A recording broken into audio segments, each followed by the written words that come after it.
Every few months, a new video goes viral, promising to reveal the secret the algorithm doesn't want you to know. Post at 3 p.m. on a Tuesday, use exactly 11 hashtags, say these specific words in your first 30 seconds, and every few months, those tips cycle through the creator community, get applied by thousands of channels, produce no measurable change, and get replaced by the next set of tips. I've watched this cycle repeat for years, and the reason it keeps repeating is that the people generating the tips don't understand what the algorithm actually is, not the specific ranking factors, the fundamental nature of the system itself. And once you understand that, the tips they become obviously irrelevant and the actual levers become obvious. And here's what the algorithm actually is and how it actually works. Explain in a way that changes what you do rather than what time you post.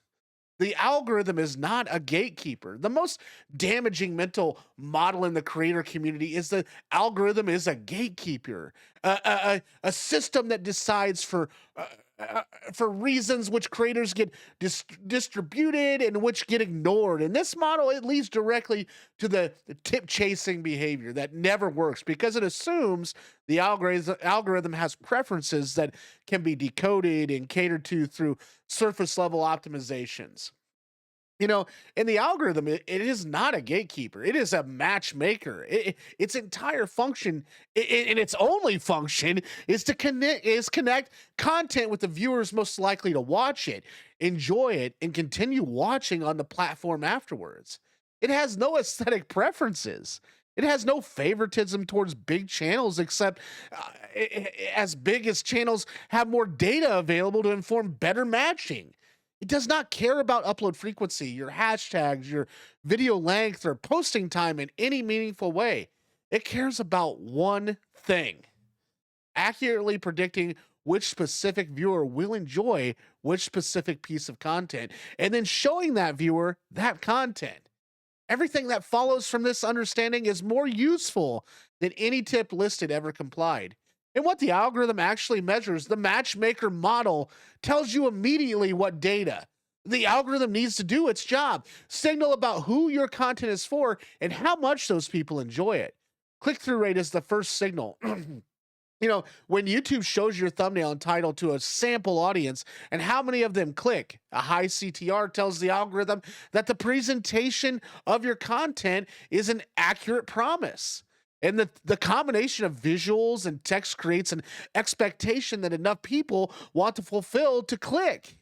A low CTR tells it that either the presentation is failing to communicate value or the content is being shown to the wrong audience, or even both. Watch time specifically, average view duration as a percentage of a total video length is the second signal of the people who clicked. How many watched though? A viewer who watches 80% of the video and then continues watching on YouTube is one of the most valuable signals that the algorithm can receive. It tells the system that this content delivered on its promise. This viewer is satisfied, and it shows the content to more people like this viewer.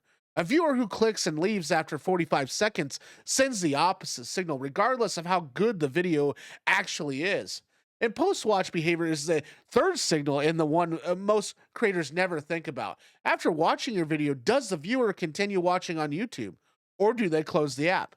YouTube's recommendation system is fundamentally mentally optimized for session time, keeping viewers on the platform. A video that ends and leads to more watching, whether of your content or someone else's, is more valuable to the algorithm than a video that ends in a session.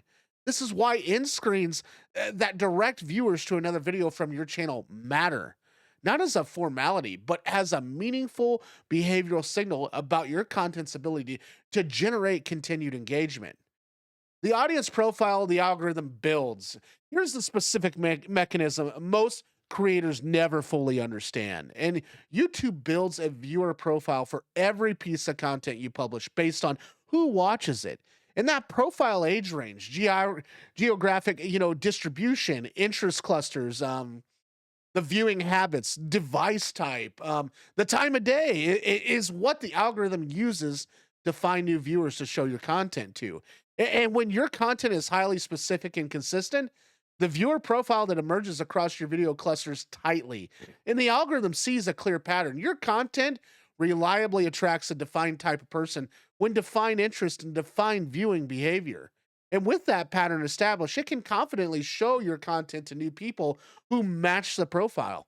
And because the match is predictable, you know, when your content is broad or inconsistent or different topics or different tones, different implied audiences across different videos, the viewer profiles scatter and the algorithm cannot identify a reliable pattern. It cannot confidently recommend your content to new viewers because it doesn't know who your viewer even is. And this is why niche consistency compounds into growth over time while broad content stagnates. It's not a rule, it's a data problem. And consistent content produces clean data. Clean data enables precise matching, and precise matching drives recommendations. And the cold start problem and how to solve it. Every video starts with no data. And the algorithm has to decide who to show it to before it knows who will like it. And the way it solves this cold start problem is by testing showing the video to a small sample audience drawn from your existing subscriber base and viewers of similar content, measuring the engagement signals and expanding or contracting distribution based on the results. This means the first few hundred views on any video are a test, and the outcome of that test is determined almost entirely by two things: how well the thumbnail and title generate clicks from the test audience, and how well the video retains those clicks through to meaningful watch time. A video with a 7% CTR and a 55% average view duration passes the test emphatically. But YouTube expands the sample. More people see it, the engagement signals compound, and distribution grows. A video with a 2% CTR and a 25% average view duration fails the test, and distribution contracts. The video goes largely unseen regardless of how good the content actually is. And this is why the hook and the thumbnail are the two highest leverage investments in any video. They are not the first impression of the video, they are the entrance exam for the video's distribution. And miss either one, and the content never gets a fair evaluation. It never gets a evaluation from a large audience, and regardless of its quality. And the compounding dynamic nobody explains clearly, too. That's another thing, too. Here is the mechanism that explains why some channels break out after months of slow growth and others plateaued indefinitely despite consistent efforts. The algorithm learns your channel every time, and the quality of what it learns determines whether it becomes an asset or a ceiling.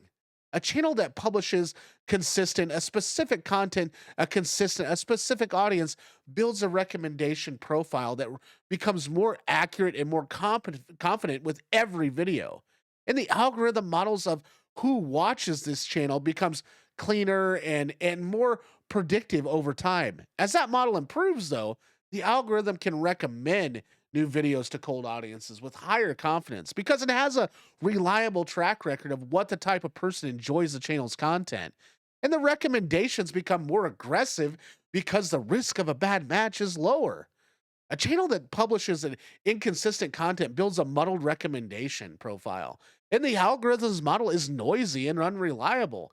Every new video has to fight through the noise rather than building on an established pattern. And the channel doesn't compound, it restarts with every upload.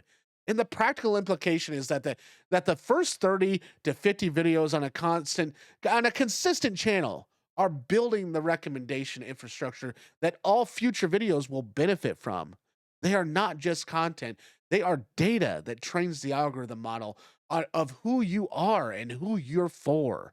This is why early consistency matters more than early perfection. A consistent, specific channel with mediocre early videos will outperform an inconsistent channel with brilliant individual videos because the algorithm can work with clean data and cannot work with noise. And what this means for your channel today, though, the algorithm cannot be gamed. It can only be fed. Feed it clean data, consistent niches, consistent audience, consistent tone across every video so the viewer profile it builds is precise and actionable. Feed it strong entry signals, thumbnails, and titles that generate clicks and from exactly the right people, not from everyone. Feed it retention signals, hooks that deliver on the click's promise, structures that earn continued watching, endings that lead somewhere rather than simply stopping and feed it time. The compounding mechanism requires enough video for a reliable pattern to emerge. And typically 30 to 50 videos in a consistent niche before the recommendation profile is stable enough to drive meaningful organic growth. And most channels quit before that threshold. And the one that don't are the ones whose early investment in clean data eventually pay compound returns. There is no secret upload time. There is no magic hashtag count. There is no keyword trick that unlocks distribution. The algorithm was otherwise going to withhold. And this is only the patient specific, consistent work of giving a matchmaking system enough accurate data to do its job. Give it the data. It will find your audience. That's the whole secret, and it's available to everyone. Thanks for watching. If you enjoyed today's video, check out this video up on the right. It can help you on your journey here on YouTube. And I can't wait to see your site and your YouTube page take off just as much as mine do. Take care. We'll see you on the next one.